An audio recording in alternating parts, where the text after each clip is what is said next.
سامعین گرامی اور حاضرین مجلس کے انتہائی معزز دوستو بھائیو، بات چل رہی تھی کلمہ اطہر کی کہ حضور پاک صلی اللہ علیہ وسلم نے ارشاد فرمایا کہ اسی کلمے کے ساتھ میں مبعوث ہوا ہوں، یعنی نبی بنا کر بھیجا گیا ہوں، اور اسی کلمے کی طرف لوگوں کو بلاتا ہوں۔ حضور صلی اللہ علیہ وسلم کے ارشاد کا یہ مطلب نہیں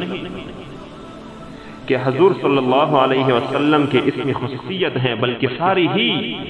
نبی اسی کلمے کے ساتھ نبی بنا کر بھیجے گئے ہیں، اور سب ہی انبیاء علیہ السلام نے اسی کلمے کی طرف دعوت دی ہے۔ حضرت آدم علی نبینا وعلیہ السلام سے لے کر خاتم الانبیاء فخر رسول صلی اللہ علیہ وسلم تک کوئی نبی بھی ایسا نہیں جو اس مبارک کلمے کی دعوت نہ دیتا ہو۔ آدم علیہ السلام سے لے کر فخر رسول صلی اللہ علیہ وسلم تک کوئی نبی بھی ایسا نہیں جو اس مبارک کلمے کی طرف دعوت نہ دیتا ہو،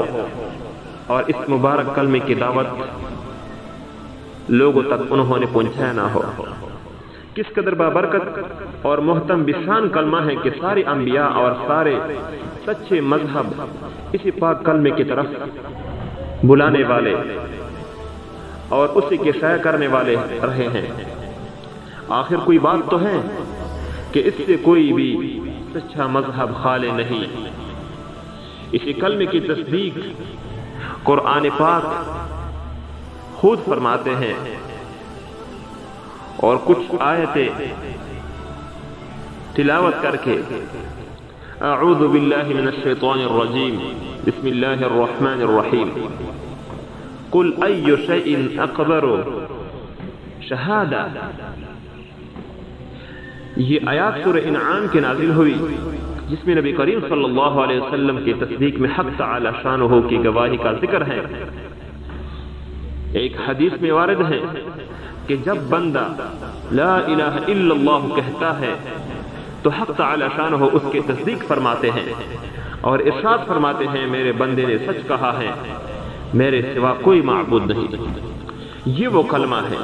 جس کی طرف انبیاء علیہ السلام نے لوگوں کو بلایا ہے اور دعوت دی ہے۔